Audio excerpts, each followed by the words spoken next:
Hello dear students, welcome to this YouTube channel. I am Yogita Patil from PSGP Mandals Junior College, Shahada. So students, today we are going to learn 3.3 emails. Look at the page number 105.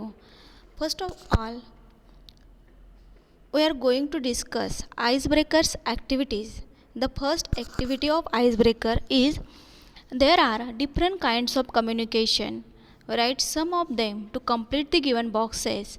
Discuss the importance of each one of them with your partner. There are different kinds of communication संवाद साधण्याचे किंवा संपर्क साधन. तर संपर्काचे किंवा संवादाचे अनेक विविध प्रकार आहेत. तर मग write some of them to complete the given boxes. तर तुम्हाला काही बॉक्स खाली ब्लँक्स दिलेले आहेत, तर ते तुम्हाला फिलअप करायचे आहेत, भरायचे आहेत. आणि discuss the importance of each one of them with your partner. आणि त्या प्रत्येकाच्या महत्त्वाविषयी तुमच्या पार्टनरजवळ म्हणजे सहकार्याजवळ चर्चा करायची आहे. तर कम्युनिकेशन किंवा आपण इतरांशी संपर्क कसे साधत असतो किंवा संवाद कशा प्रकारे साधत असतो, तर ते तुम्हाला इथं लिहायचं आहे. पहिलं आहे वर्बल म्हणजे काय, शाब्दिक किंवा शब्दाने किंवा बोलून जे आपण कम्युनिकेशन करत असतो त्याला व्हर्बल असं म्हटलेलं आहे.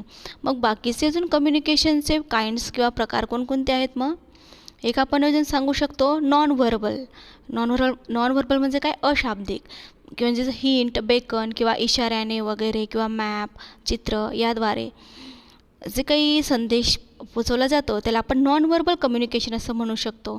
Then there are written communication, लिखित स्वरूपाचं. त्यानंतर pictures, audio visual, group processes, अशा प्रकारे अनेक प्रकार आपण कम्युनिकेशनचे सांगू शकतो. तर याच्यावर तुम्हाला आपल्या पार्टनरशी, आपल्या मित्रांशी चर्चा करायची आहे. The next activity is do's and don'ts for email etiquettes. Discuss and add one or two do's and don'ts on your own.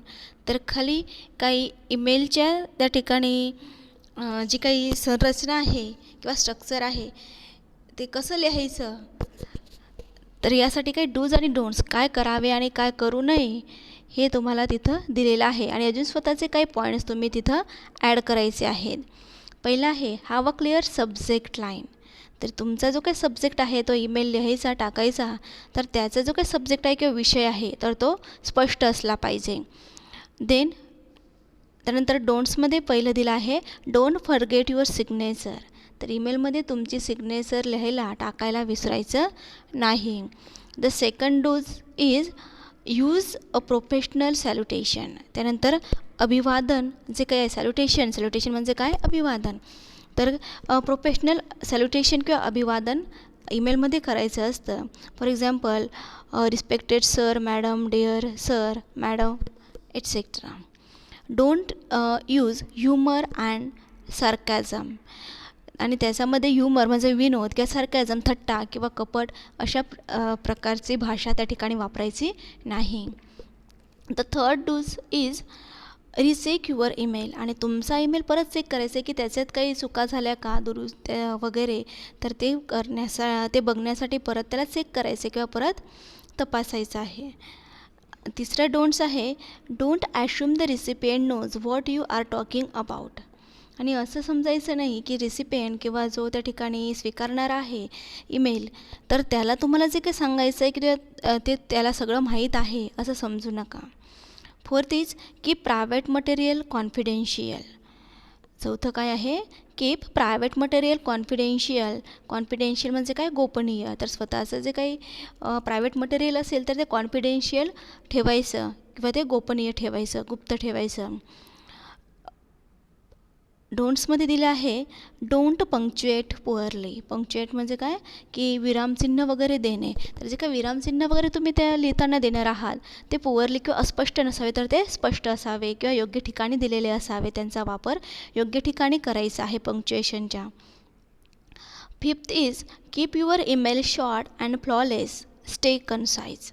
Keep your email short and flawless म्हणजे काय, निर्दोष. तर तुमचा जो काही ईमेल आहे तर तो कसा असला पाहिजे, निर्दोष आणि शॉर्ट म्हणजे अगदी संक्षिप्त. डोंट हिट रिप्लाय ऑल, आणि रिप्लाय ऑल असं हिट त्या ठिकाणी टाकायचं नाही. 6th is check your attachments before sending. Attachment म्हणजे काय की तो ईमेल टाकत असताना, तो सेंड करत असताना त्याच्या आधी तुम्ही काही पिक्चर, एखादा PDF वगैरे तुम्ही जे काही सेंड करत असतात तर ते सेंड करायच्या आधी बघून घ्यायचं की आपण योग्य तेच टाकलेलं आहे का, किंवा एकाऐवजी दुसरं तर नाही टाकलं गेलं वगैरे. तर हे चेक करायचं आहे सेंड करायच्या आधी किंवा पाठवायच्या आधी. Don't think that no one but the intended recipient will see your email. No predictions. Prediction म्हणजे काय, भविष्यवाणी किंवा फोरकास्ट. तर पुढे काय होणार आहे याची भविष्यवाणी. Don't think that no one but the intended recipient will see your email. की असं पण समजू नका की जो काही रेसिपियंट आहे तो तुमचा ईमेल हा लगेच बघेलच.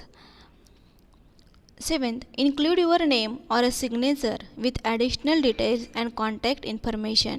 आणि त्यानंतर शेवटी तुमचं नाव टाकायचं आहे, सिग्नेचर करायची आहे, साईन करायची आहे, आणि with additional details and contact information. त्यानंतर तुमचे जे काही ॲड्रेस वगैरे कॉन्टॅक्ट करायचं किंवा संपर्क साधण्याची जी काही माहिती आहे तर ती शेवटी टाकायची आहे.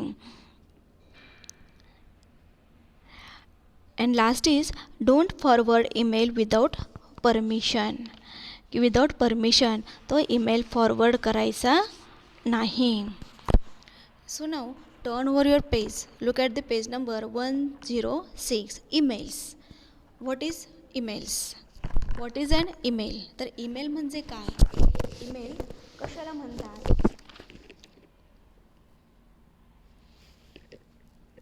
ईमेल कशाला म्हणतात? Electronic mail is one of the most commonly used services on the internet, allowing people to send messages to one or more recipients. Electronic mail is also known as email or email. म्हणजेच मध्ये छोटंसं हायपन पण देऊन लिहू शकता किंवा direct email. तर electronic mail कशाला म्हणतात? It is one of the most commonly use services. तर ईमेल किंवा इलेक्ट्रॉनिक मेलचा वापर एका संगणक वापरत्याकडून इलेक्ट्रॉनिक नेटवर्कद्वारे एक किंवा अधिक प्राप्तकर्त्यांना किंवा रिसिपियंटला संदेश पाठवण्यासाठी केला जात असतो. Email was invented by Ray Tomlinson in 1972. तर ईमेलचा शोध रे टॉम्लिन्सन यांनी 1972मध्ये लावला. Why use email? तर ईमेलचा वापर का केला जातो? The operating principle behind email is relatively simple, which has quickly made it the most popular service used on the internet. ईमेलचा वापर का केला जातो? The operating principle behind email is relatively simple, which has quickly made it the most popular service used on the internet. तर अगदी एकापेक्षा अधिक व्यक्तींना ह्या जो काही मॅसेज किंवा संदेश आहे तर अगदी त्वरित किंवा तात्काळ त्याचं वितरण हे होत असतं किंवा तो तयार केला जाऊ शकतो. As with a traditional postal service for your message to reach your recipient, all your need to know is their address. Its two main advantages over paper mail are the speed at which the mail is sent, practically instantaneous. Instantaneous म्हणजे काय? तत्क्षणी. And the lower cost म्हणजेच काय? included with the cost of an internet connection. तर याचे अनेक फायदे त्या ठिकाणी आहेत की पेपर मेल म्हणजे टपाल किंवा टपाल पोचण्यासाठी जेवढा वेळ लागतो त्याच्यापेक्षा खूप कमी वेळ ईमेल पोचण्यासाठी हा लागत असतो. त्यानंतर अगदी तत्क्षणी तो पोचत असतो. अँड द लोअर कॉस्ट की अगदी कमी खर्च याला लागत असतो आणि वापरण्याची पद्धत देखील त्या ठिकाणी ते तुलनेनेही सोपी असते. What's more email can be use to instantaneously send a message to several people at once. तर एकापेक्षा अधिक व्यक्तींना संदेश हा अगदी तात्काळ पाठवता येत असतो. Then email basics. Email basics काय आहे? ईमेल बेसिक्समध्ये make sure that your emails stand out because of the content and not because of sloppy mistakes, poor formatting or casual language. तर याची खात्री करायची आहे तुम्ही की your email stand out because of the content and not because of sloppy mistakes. तर तुमचा जो काही ईमेल आहे त्याच्यात काही स्लोपी मिस्टेक म्हणजे काय की निष्काळजीपणाने काही चुका तर झाल्या नाही ना. पुअर फॉर्मॅटिंग की त्याचे फॉर्मॅटिंग चांगल्या पद्धतीने झाले आहे का, किंवा कॅज्युअल लँग्वेज किंवा प्रासंगिक अशी भाषा वापरली गेली आहे का, हे तुम्हाला खात्री करायचे आहे. Use a readable font in a 10 or 12 point size in your emails. आणि जो काही फॉन्ट आहे ते जवळजवळ 10 ते 12 फॉन्टचा वापरायचा आहे, की ज्यामुळे त्या ठिकाणी तो वाचणाऱ्याला किंवा रिसिपियंटला लगेच चांगल्या पद्धतीनं वाचता येऊ शकेल. Send job search related emails from a professional email address. Ideally, your email address should just include some combination of your first and last name or first initial and last name. Here is what to include when sending job search correspondence and the email message format you should use when you are sending employment related email messages. तर आता नोकरी देणारे जे काही मालक आहेत किंवा company आहेत तर यांना पाठवण्यासाठी औपचारिक ईमेलचा जो काही नमुना आहे किंवा टेम्पलेट आहे तो कशा प्रकारे असतो हे तुम्हाला खाली दिलेलं आहे. Email message template. The following email message template lists the information you need to include in the email messages you send while searching for a job. Use the template as a guideline to create customized email messages to send to employers and connections. तर आता कशा प्रकारे त्या ठिकाणी हा email पाठवायचा आहे किंवा त्याचा टेम्पलेट किंवा त्याचा एक नमुना किंवा एक आराखडा कशा प्रकारचा असतो ते आपल्याला इथं खाली दिलेलं आहे. पहिलं आहे सब्जेक्ट लाईन म्हणजे काय, विषय. तर ईमेल पाठवण्याची ही एक विशिष्ट पद्धत. Don't forget to include a clear subject line in your email. तर तुमच्या ईमेलमध्ये जी सब्जेक्ट लाईन आहे किंवा जो विषय आहे तो स्पष्टपणे मांडणं विसरायचं नाही. Use the subject line to summarize why you are emailing. Some examples of strong subject lines.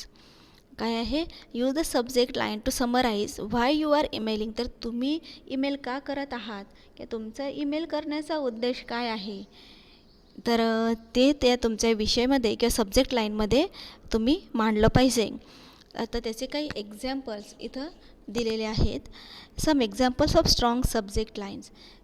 तर त्या सब्जेक्ट लाईनचे काही एक्झाम्पल्स आहेत, काय काय आहेत. Application for marketing associate Jane Smith, किंवा informational interview request, thank you marketing associate interview.